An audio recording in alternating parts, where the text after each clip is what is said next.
ഉടൻ തന്നെ കസ്റ്റഡി അപേക്ഷയിൽ വിധി ഉണ്ടാകുമെന്നാണോ പ്രതീക്ഷിക്കുന്നത്? അതിനുള്ള സാധ്യതകൾ എങ്ങനെയാണ്? എന്താണ് NIA ആസ്ഥാനത്തിന് മുന്നിലാണ് ജോയ്സ് ഇപ്പോൾ നിൽക്കുന്നത്. അവിടെ നിന്ന് ലഭ്യമാകുന്ന വിവരങ്ങളുടെ പശ്ചാത്തലത്തിൽ കൂടി അതിനുള്ള സാധ്യതകൾ എങ്ങനെയാണ്? ഇന്ന് വിധി ഉണ്ടാകുമെന്ന് തന്നെയാണോ മനസ്സിലാക്കാൻ കഴിയുന്നത്? അപർണ, അങ്ങനെ തന്നെയാണ്. ഇന്ന് തന്നെ ഈ കേസിൽ ഒരു വിധി ഉണ്ടാകാനുള്ള സാധ്യതയാണ് നമുക്ക് കാണാൻ കഴിയുന്നത്. പ്രത്യേകിച്ചും ഇത്തരത്തിലുള്ള കസ്റ്റഡി അപേക്ഷകൾ ഏതെങ്കിലും തരത്തിൽ കോടതികൾ വൈകിപ്പിക്കാനുള്ള സാധ്യതകൾ കാണുന്നില്ല. പക്ഷേ ഇതൊരു ഇൻ ക്യാമറ പ്രോസസ് ആയതുകൊണ്ട് തന്നെ, ഈ രഹസ്യ സ്വഭാവം ഉള്ളതുകൊണ്ട് തന്നെ ഇക്കാര്യത്തിൽ എന്താണ് കോടതി പറഞ്ഞ വിധി എന്നറിയാൻ നമ്മൾ ഇനിയും കുറച്ച് സമയം കൂടി കാത്തിരിക്കേണ്ടി വരും. വളരെ നീണ്ട ഒരു വാദമാണ് കോടതിയിൽ നടന്നതെന്നാണ് ഇഘട്ടത്തിലും നമുക്ക് പറയാൻ കഴിയുക. ഏതായാലും ഇക്കാര്യത്തിൽ 20 ദിവസമാണ് NIA ആവശ്യപ്പെട്ടിരിക്കുന്നത്. ആ 20 ദിവസം നൽകുമോ, അതല്ലെങ്കിൽ ഏതെങ്കിലും 1-2 ആഴ്ചത്തേക്ക് മാത്രം നീട്ടിക്കൊണ്ടുപോയ ശേഷം പിന്നീട് വീണ്ടും പരിഗണിക്കാമെന്ന് കോടതി പറയുമോ എന്നതിനൊരു ഉത്തരമാണ് ഇനി നമുക്ക് ലഭ്യമാകേണ്ടതുള്ളത്. എന്തായാലും NIAയുടെ ഈ ഒരു ആസ്ഥാനത്ത് ഇപ്പോൾ സുരക്ഷ ശക്തമാക്കിക്കൊണ്ടിരിക്കുകയാണ്. ഒരുപക്ഷെ കോടതി വിധി വന്നു കഴിഞ്ഞാൽ വളരെ പെട്ടെന്ന് തന്നെ ഇവിടേക്ക് റാണയെ കൊണ്ടുവരാനുള്ള ഒരു സാധ്യതയാണ് നിലവിൽ നമുക്ക് കാണാൻ കഴിഞ്ഞിരിക്കുന്നത്. കോടതിയിൽ പ്രധാനമായും ഈ വിഷയത്തിൽ പറഞ്ഞിരിക്കുന്നത്, ഒപ്പം തന്നെ ഈ വിഷയത്തിൽ അമേരിക്കയുടെ ഒരു പ്രതികരണം കൂടി വന്നിട്ടുണ്ടായിരുന്നു. അതിൽ പറയുന്നത് ഈ ആഗോള ഭീകരതയെ ചെറുക്കാൻ അമേരിക്കയും ഇന്ത്യയും ഒന്നായി പ്രവർത്തിക്കുന്നത് തുടരും എന്നാണ് ഈ വിഷയത്തെ പറ്റി അമേരിക്കയുടെ ഒരു പ്രതികരണം ഇപ്പോൾ ഏറ്റവും പുതുതായി വന്നിരിക്കുന്നത്. 2008 മുംബൈ ഭീകരാക്രമണം ആസൂത്രണം ചെയ്തതിൽ റാണയ്ക്ക് പങ്കുണ്ടെന്ന് കണ്ടെത്തി എന്ന കാര്യം കൂടി അമേരിക്ക സ്ഥിരീകരിക്കുന്നുണ്ട്. US വിദേശകാര്യ വക്താവ് ടാമി ബ്രൂസിന്റെയാണ് ഈ ഒരു പ്രതികരണം വന്നിരിക്കുന്നത്. റാണ ഇപ്പോൾ ഇന്ത്യയുടെ കസ്റ്റഡിയിലാണുള്ളത്. പ്രസിഡന്റ് ട്രംപ് പറഞ്ഞതുപോലെ നീക്കങ്ങൾ പൂർണ്ണമായും നടപ്പിലാക്കി കഴിഞ്ഞിരിക്കുന്നു. റാണയെ ഇന്ത്യക്ക് കൈമാറാൻ കഴിഞ്ഞതിൽ അഭിമാനമുണ്ടെന്നും അമേരിക്ക വ്യക്തമാക്കുന്നു. ഇന്ത്യയുടെ നീക്കങ്ങളെ അമേരിക്ക എക്കാലത്തും പിന്തുണച്ചിട്ടുണ്ട്. ആക്രമണങ്ങൾക്ക് ഉത്തരവാദികളായവരെ നിയമത്തിന് മുന്നിൽ കൊണ്ടുവരാൻ അമേരിക്ക ഒപ്പം നിന്നു. ഭീകരതയെ നേരിടാൻ ഇന്ത്യയുമായി സഹകരിച്ച് പ്രവർത്തിക്കുമെന്നും അമേരിക്ക ഇപ്പോൾ പറഞ്ഞിരിക്കുകയാണ്. അതിന്റെ അർത്ഥം കൃത്യമായ നിലപാട് ഈ വിഷയത്തിൽ അമേരിക്ക സ്വീകരിച്ചിട്ടുണ്ട്.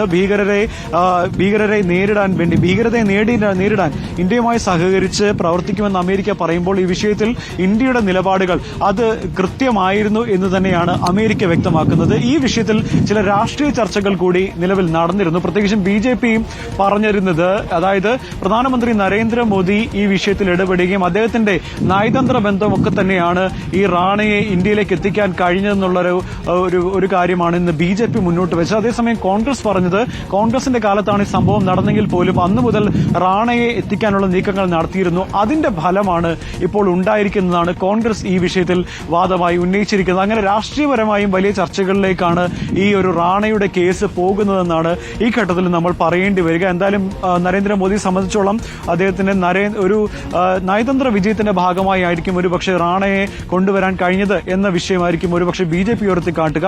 ഈ വിഷയത്തിൽ കോൺഗ്രസ് എന്ത് ചെയ്തു എന്ന ചോദ്യം കൂടി അമിത്ഷാ ഇന്ന് ഉന്നയിച്ചിട്ടുണ്ടായിരുന്നു. അമിത്ഷാ പ്രധാനമായും ആക്ഷേപിച്ചത് ഈ സ്ഫോടനങ്ങൾ നടക്കുന്ന സമയത്തുണ്ടായിരുന്ന സർക്കാരിന് ഈ വിഷയത്തിൽ ഒന്നും ചെയ്യാൻ കഴിഞ്ഞിരുന്നില്ല എന്ന് പറയുന്നത് കോൺഗ്രസിനെ കുറ്റപ്പെടുത്തിക്കൊണ്ടുള്ള ഒരു പരാമർശമാണ് ഇന്ന് അമിത്ഷാ നടത്തിയത്. അങ്ങനെ രാഷ്ട്രീയപരമായി വലിയ ചർച്ചകൾ നടക്കുന്നുണ്ട്. ഒപ്പം ഈ ഒരു ആക്രമണവുമായി ബന്ധപ്പെട്ട് മരിച്ചവരുടെ കുടുംബാംഗങ്ങളുടെ പ്രതികരണങ്ങളിൽ എല്ലാവരും ഒരുപോലെ ആവശ്യപ്പെട്ടത് റാണയെ തൂക്കിക്കൊല്ലണം എന്ന് തന്നെയാണ്. ഒരു കാരണവശാലും ജീവിക്കാൻ അദ്ദേഹത്തിന് ഈ ലോകത്ത് അവകാശമില്ല. കാരണം ഒറ്റപ്പെട്ടവരെ അടക്കം വെടിവെച്ച് കൊല്ലുന്നതിന് കൂട്ടുനിന്ന് അതിന് ആസൂത്രണം ചെയ്ത ഒരാളാണ് റാണ. അതുകൊണ്ട് റാണയെ ഒരു കാലത്തും പിന്തുണയ്ക്കാൻ കഴിയില്ല. അദ്ദേഹത്തിന് വധശിക്ഷയ്ക്ക് തന്നെ വിധേയമാക്കണം എന്നൊരാവശ്യമാണ് അന്ന് കൊല്ലപ്പെട്ടവരുടെ കുടുംബാംഗങ്ങൾ ഓരോരുത്തരായി വ്യക്തമായിക്കൊണ്ടിരിക്കുന്നത്. അന്ന് പല രീതിയിൽ ആക്രമണം നേരിട്ടവരുണ്ട്. നിലവിൽ പരിക്കേറ്റ് വളരെയധികം ഗുരുതരമായി പരിക്കേറ്റ് ചികിത്സയിൽ തുടരുന്ന ആളുകളൊക്കെ തന്നെയുണ്ട് ഇപ്പോഴും. അപ്പോൾ അവരുടെയൊക്കെ ആവശ്യം റാണയെ തൂക്കിക്കൊല്ലുക എന്ന് തന്നെയാണ്. ഏതായാലും കോടതി വിധികളുണ്ട്. കോടതി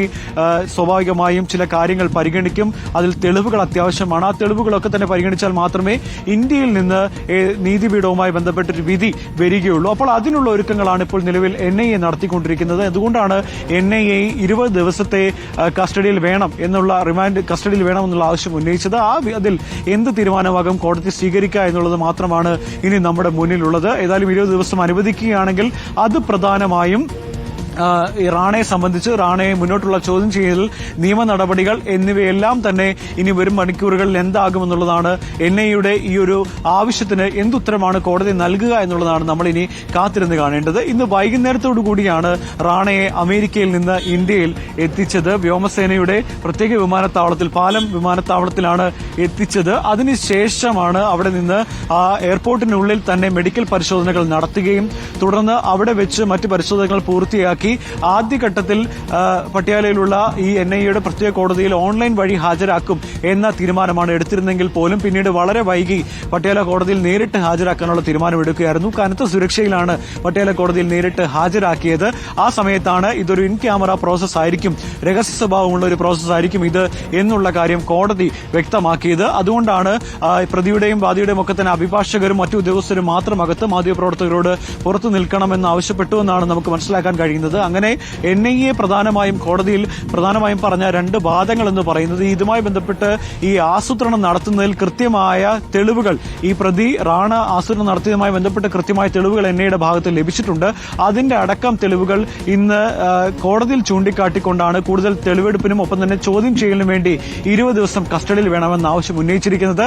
അതിൽ എന്ത് തീരുമാനം ഉണ്ടാകുമെന്നുള്ളതാണ് നമ്മൾ ഇനി കാത്തിരുന്ന് കാണേണ്ടത്. എന്തായാലും കഴിഞ്ഞ ദിവസം വൈകുന്നേരത്തോടുകൂടിയാണ് അമേരിക്കയിൽ നിന്ന് പ്രതിയുമായി ഇന്ത്യൻ സംഘം തിരിച്ചെത്തിയത്. പ്രത്യേകിച്ചും നമ്മുടെ സ്പെഷ്യൽ കമാൻഡോ ഫോഴ്സും ഒപ്പം തന്നെ NIA ഉദ്യോഗസ്ഥരും ഈ ഒരു സംഘത്തിലുണ്ടായിരുന്നു. ചാർട്ട് ചെയ്ത ഒരു ബിസിനസ് ഫ്ലൈറ്റിലാണ് തിരിച്ചിരുന്നത്. പക്ഷേ ഇന്ന് ഉച്ചയോടുകൂടി എത്തിയ നേരത്തെ ചില റിപ്പോർട്ടുകൾ ഉണ്ടായിരുന്നു. പക്ഷേ രാത്രി വൈകി വൈകുന്നേരത്തോടുകൂടിയാണ് പക്ഷേ യഥാർത്ഥത്തിൽ ഈ ഒരു വിമാനം ഇവിടെ എത്തിയത്. അതിനുള്ള കാരണമായി പറയുന്നത് ഇടയ്ക്ക് എവിടെയോ ഈ വിമാനം നിർത്തി, ഏതോ രാജ്യത്ത് നിർത്തി അവിടെ ഇന്ധനം നിറച്ച ശേഷമാണ് വീണ്ടും യാത്ര തുടർന്ന് ഇങ്ങോട്ടേക്ക് എത്തിയതെന്നുള്ള കാര്യമാണ്. അതുകൊണ്ടാണ് ഇത്രയും യാത്ര വൈകിയതെന്നുള്ള കാര്യമാണ്. പ്രധാനമായും കേന്ദ്രം ഈ സുരക്ഷയെ മുൻനിർത്തിക്കൊണ്ട് വിമാനത്തിന്റെ പാത അടക്കമുള്ള കാര്യങ്ങൾ അത് മറ്റാർക്കും കണ്ടുപിടിക്കാൻ കഴിയാത്ത രീതിയിൽ വളരെ രഹസ്യമായി സൂക്ഷിച്ചിട്ടുണ്ടായിരുന്നു. അതുകൊണ്ട് തന്നെയാണ് ഈ ഒരു പാലം വിമാനത്താവളത്തിൽ എത്തിയ സമയത്ത് ടെക്നിക്കൽ ഏരിയയിലേക്ക് ഇറങ്ങും എന്ന കാര്യം മാത്രം പറഞ്ഞത്. ഏത് സമയത്താണ് ഏത് സമയത്താണ് പ്രതിയെ കൊണ്ട് വിമാനം അവിടെ ഇറങ്ങിയത് എന്നടക്കമുള്ള കാര്യങ്ങളിൽ ഇപ്പോഴും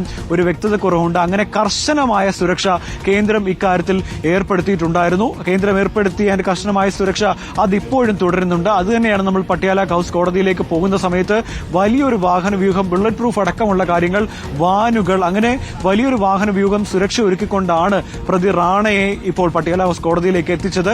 അതുപോലെ തന്നെ പട്യാല ഹൌസ് കോടതിയിലാണുള്ളത്. അവിടെ വാദഗതികൾ പൂർത്തിയായി എന്ന് തന്നെയാണ് മനസ്സിലാക്കേണ്ടത്.